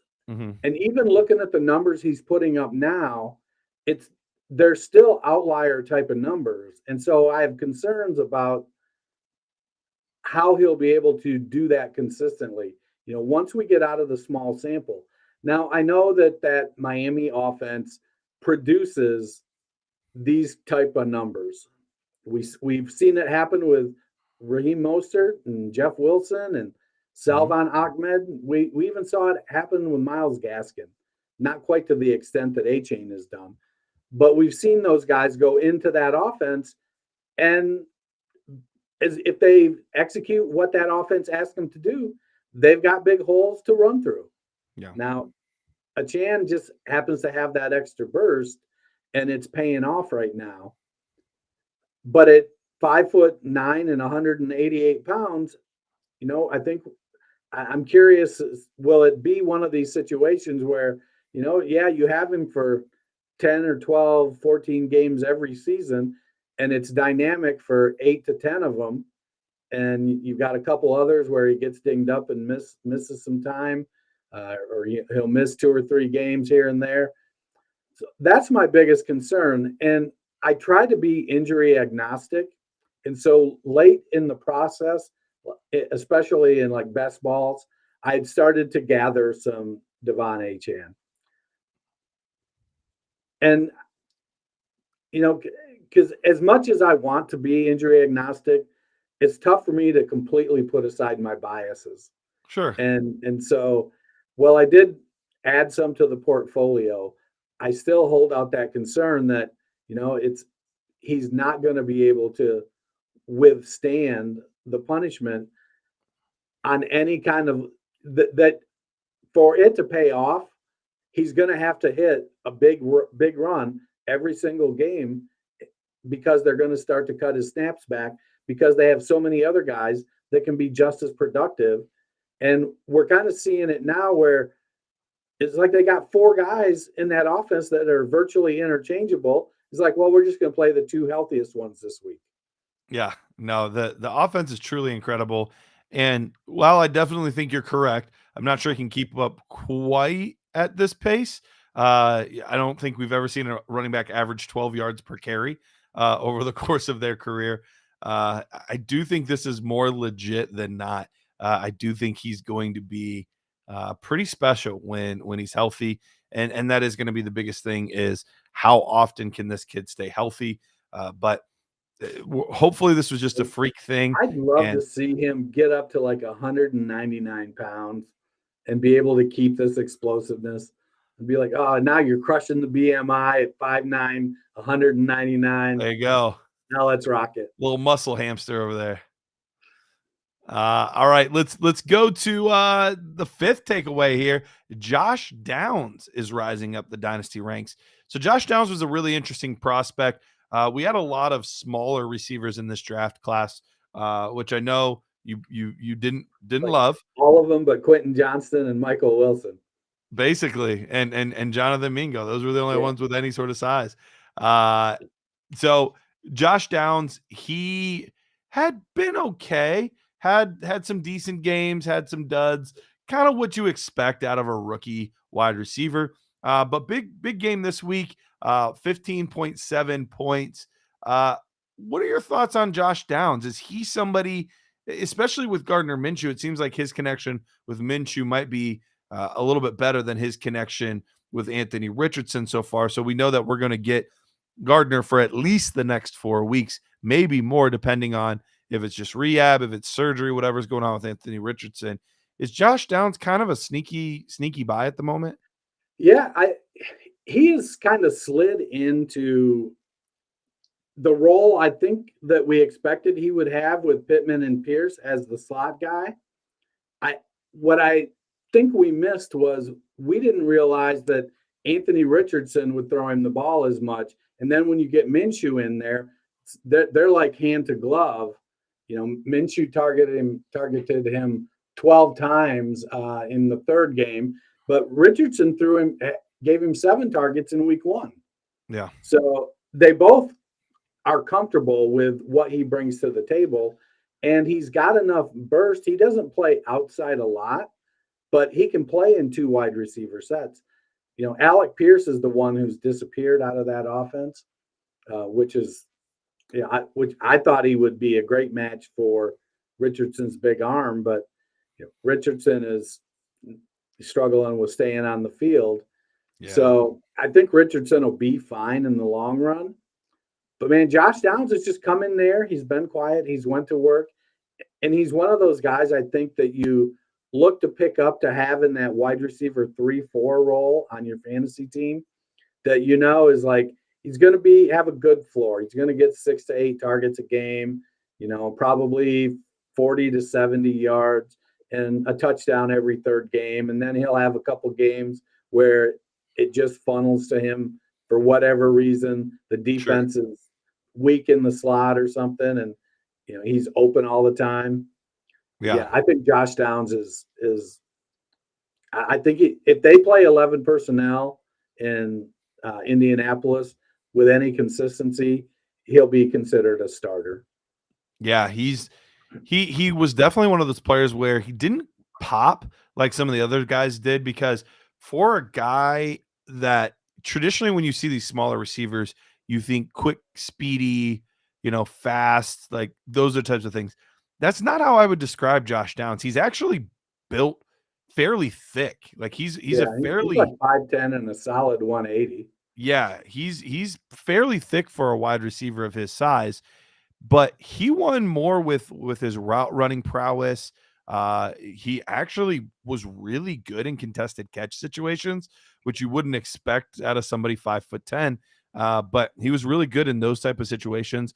So it just made him a very unique slot receiver. So I think he's definitely one of those guys that's under the radar a little bit, but should absolutely be on your radar as far as a throw in on a trade or something like that, because dynasty wise, he's definitely somebody that I think is going to be consistent. Will he ever be a true like wide receiver 2 for fantasy football? Probably not, but you're right. That wide receiver 3 type of guy that just, man, he's just really solid. and I can count on getting 9 to 12 points every week out of him and feel good about it. Yeah, I think there's an outside shot that he develops, along the lines of the typical Pittsburgh small wide receiver, Deontay Johnson, Antonio Brown, Mike Wallace, Santonio Holmes, those 5'10", 5'11", 185 guys. He's got that shot. Will it happen? I don't know. But yeah, he's certainly a fairly high floor guy that is a beautiful depth piece. The only tricky part with him is he just doesn't have the speed that a lot of those guys had. And I think that's what could hold him back from getting to that point. But then again, one of the slowest 40 times we've ever seen out of a wide receiver is Keenan Allen, and he's been torching the league for years. So you never know how it's going to quite work out. Better Boss says Downs is a stud. AS asks, should I put in a waiver for Howell or Stroud? I had Richardson. I need a win. I am 2-3. If this is Dynasty, I'm shocked that he is not. Both of those guys aren't already owned, even in a 1 QB league. In redraft, I would definitely put one in on CJ Stroud. Do you have a preference there, Dennis? I think I got Stroud by a nose. He's starting to really gel with that team. They just got both of their tackles back, and I think that's going to help Pierce, and so it will balance out that offense a little bit more. I like Howell. He does run a little bit more, but Howell feels to me like he's more volatile. He's going to have bigger games and lower games. He'll be up and down a little more versus I think Stroud still has a pretty good ceiling. His thing is he's just got to start converting touchdowns because he's not throwing interceptions. He's not making mistakes. He's got a good completion rate. They have to get it in the end zone. All right. So number 6 here, I'm not going to really, I don't think we need to spend a ton of time on it. Jamar Chase is officially back. I'm not sure he was ever really gone. Yeah, I don't think Chase was the issue. Yeah. So I don't think we need to spend too much time on that. But this one is interesting. Ramondre Stevenson, number 7, Ramondre Stevenson is cooked. I find this one interesting because while the past 3 games have been extremely frustrating, one, that offensive line has not been good. It has been a very poor offensive line. And 2, it's been an extremely difficult schedule over the past few weeks. Whereas the schedule coming up for Ramondre Stevenson is actually not too bad overall. So where are you at on Ramondre Stevenson? Are you out? Is he cooked? Is he done? Or is he maybe a guy that, I'm kind of leaning towards, this might be my buy window where on a true contender, I might go out there and see if I can get him as my running back 3. I think that's a beautiful move. We saw last year, he can catch the ball. He's good in the passing game. He's a good running back, but the team has severely underperformed around him. I don't think that Belichick has done a good job at all of providing the team with receiving options. And it's crazy because as good as they've been for 25 years, he's not ever really been good at choosing wide receivers. Yeah. That's always been something he doesn't do well. If you remember, like Mike Shanahan, his issue was he couldn't pick cornerbacks. And that's when you saw him trade Clinton Portis for Champ Bailey, because he's like, I need to get, I keep drafting these guys and they stink. Belichick over the year, I'm going to sign Randy Moss. He's still got something left in the tank. He can't draft a wide receiver to save his life. So last spring, I got to be honest, I was seeing all these mock drafts with the Patriots drafting Jackson Smith and Jigba. I'm like, come on, man. Please don't do it. Maybe he changes their fortunes, but maybe it is the curse of Bill Belichick and New England wide receivers.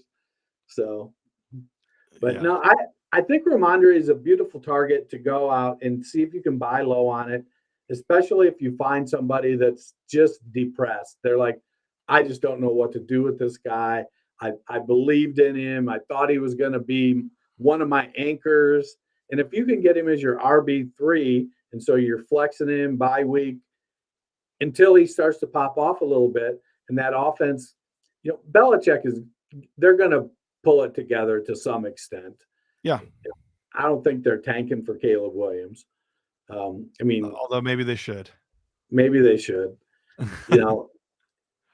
I like Mac Jones. He's not a rising tide lifts all boats quarterback. He needs to have stuff going good around him.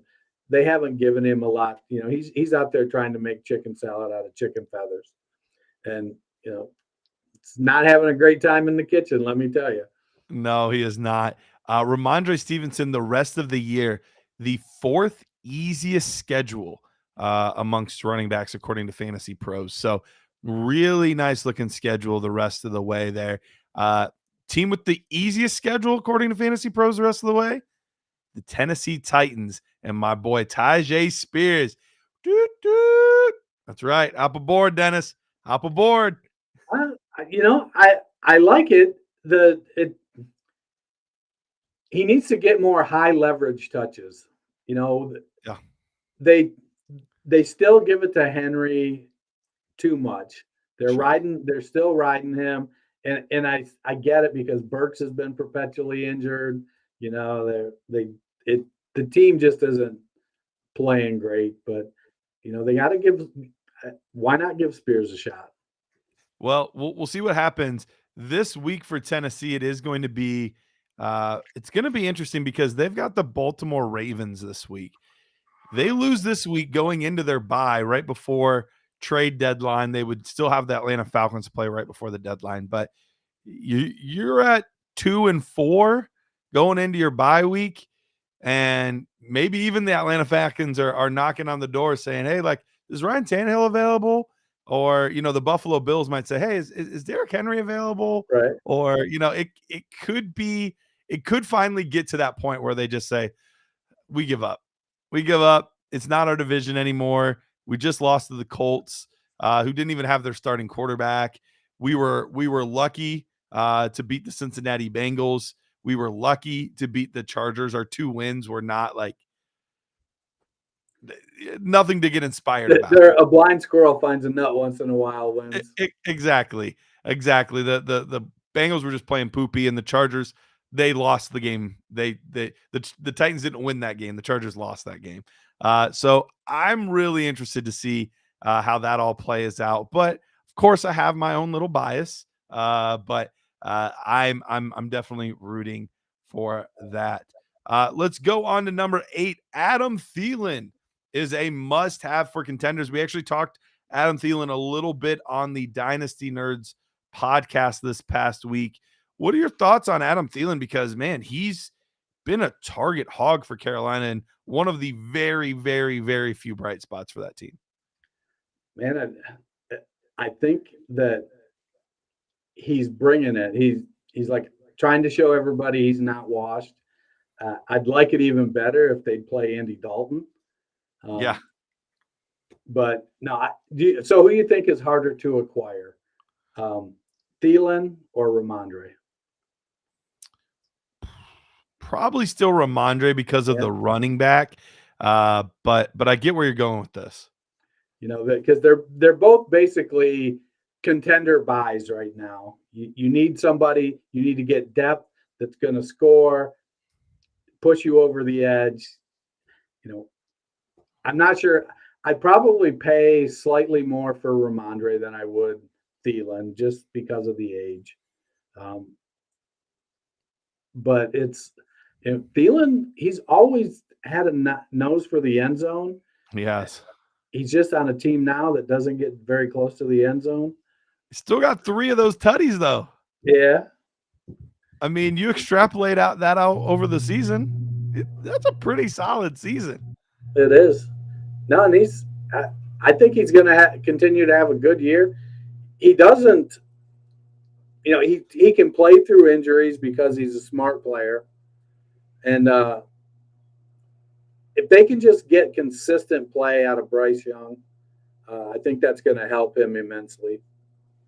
Yeah, Yeah, absolutely. So, so far he has had 2 the first week, a rough first week, only 3.2 points. But since then, 7, 11, 7, and 11. So we know where he likes to get his gas, but he has done pretty well at being a consistent wide receiver. Weekly finish, wide receiver 16, wide receiver 3, wide receiver 20, and wide receiver 4. So yes, he has been fan freaking tastic in PPR leagues this year. Let's go to number 9. Puka Nacua and Cooper Kupp coexist. That was one of the big questions coming into the week was, how do these two players mix? So far, the answer seems to be yes, they mix just fine. There's 1 week. We'll see. Delicious, like vinegar and oil. But they're working out well. Are you you team Puka Nacua here? You think he's still going to be able to be maybe let's lower the expectations slightly from wide receiver 1 to solid wide receiver 2, but do you think he's going to be able to maintain a solid season the rest of the way with Matthew Stafford? So we have seen the Rams produce 2 fairly high-end wide receivers in a season, 3 times. In 18, Robert Woods was wide receiver 11. Brandon Cooks was 13. 19, Cooper Kupp was wide receiver 4. Robert Woods was 14. In 20, Cooper Kupp was wide receiver 26. Robert Woods was wide receiver 13. Kupp was running away with wide receiver 1 in 21. He was wide receiver 1. Last year he was running away with it. So I don't have my concern wasn't, can LA support 2 high-end wide receivers? It was, is Puka's skill set so similar to Kupp's that he'll get pigeonholed, that he can't be out there unless Cooper Kupp isn't? And that doesn't look to be the case. While the skill set is similar, I think that him and Puka, Tutu, and Kupp they cover the whole field. Mm-hmm. And that's the pecking order. Cooper Kupp's going to get his 12, 15, 18 targets. Puka's going to get his, 8, 10, 12. And Tutu's going to get his, 4, 6, 8, depending on how it shakes out in any given week. That's just going to be the pecking order. I think it hurts Tyler Higbee a little bit if they've got all 3 of them playing at a high level. And maybe it hurts Kyren Williams, but maybe it helps Kyren Williams because at 200 pounds, I don't think he was going to survive the season getting 25 touches a game. Yeah, and you don't want those stacked boxes either. You want some lighter boxes for a guy that's a little undersized like that. So I still don't fully get it. I was talking about it with Tristan. It's still, the Puka thing still doesn't fully make sense to me, but at some point you just got to be like, it's happening. So It is what it is. Yep. I think it's one of those things, they just line them up next to each other, and as they take their first few steps off the line, they each go different directions, and then they're making their reads whatever direction they go. Yep, absolutely. There we go. Edward Rouse with his poo cup over there. Jordan Addison. I think I saw 2 girls with that once. Oh man, I remember in college that it was like, you ever heard of it? I was like, what are you talking about? And I was like, what? But Jordan Addison continues to impress. Number 10, the last one on the list. Especially with Justin Jefferson out, we know Jordan Addison's going to be featured. I'm willing to say featured. I know KJ Osborne's going to kind of move more into the X receiver role, and Jordan Addison's going to kind of stay in his role. But you have to imagine this is a slight increase in targets for Jordan Addison. So do you think Jordan Addison is going to be able to still be a solid receiver without Justin Jefferson kind of taking the bulk of the coverage away? Yeah, I think so. Right now, So it's splash plays that are giving us this impression that he's being so great. He's playing well, but he's only 13.7% target share of wide receivers with 100 routes ran. That's 58th. 23.9% air yards. That's 40th. 1.65 yards per route run. That's 39th. He's 13th in end zone targets, though, so that's helpful. And 15.4% first read targets, and that's 63rd. So he isn't like making some otherworldly leap like Puka Nacua is, Right. but now he's going to have an opportunity to say, well, look, I've been filling this role for you. Justin Jefferson is gone. Yeah. Now, can he earn a significant number of targets on top of what he was getting? That's really going to be the big key. I liked what I saw out of Addison in college. I think I liked his Pittsburgh tape a little more than his USC tape. But I want to see, is he going to be able to demand targets? I think that's the thing like that Cooper Kupp does, and what Puka did with when Kupp was out, and what Justin Jefferson does. They demand targets. And will Addison, again, small wide receiver, 5'10", 179 pounds or something like that, will he be able to go in there and start opposite of KJ Osborne? Who's going to be their number 3? I don't even remember now who's going to be their 3. I didn't look at the depth chart. Yeah, that'll be interesting. I'm not 100% sure either. I'd have to look. But Hockenson is going to keep doing what he does. I think that Addison is going to, like, if you're holding Addison and you want to try to get more for him, you're looking at your team and you think, well, I've got good depth. Maybe I'm contending and I've got good depth. And moving Addison, if he gets hot before Jefferson comes back, gives me some additional draft capital in 2024 that is a late first round team that, champ, 10th, 11th, 12th spot, I wouldn't have that great a draft capital, then I think it might make sense to see if you can move him. I think I wouldn't be surprised to see no less than a 35-40% increase in targets. So if he's getting 6 a game, if he goes up to 8, if he I didn't look to see what his actual target number was, but I could see him having a blow up game here or there. Sure. Kirk's got to get a little more consistent, and KJ Osborne just seems to come out of nowhere and make plays. He does. He's kind of always the thorn in the side, for sure. Parker said, "Is this a good trade, Mingo for Ramondre?" I would take Ramondre Stevenson there. I'm still not out on Mingo. I still think that he could be a solid receiver, but you have a potential impact player, assuming that this is a contender deal. But even if not, I'd probably still take Ramondre either way. Yeah, I think it's one of those situations where if you're out on Mingo and you think Ramondre is going to have a bounce back because he's got the soft schedule coming up, and maybe you're a middle of the road team and you need to build your running back depth, and then it kind of falls apart on you, and then you go ahead and trade Ramondre for more than you paid in Mingo. Yeah, absolutely.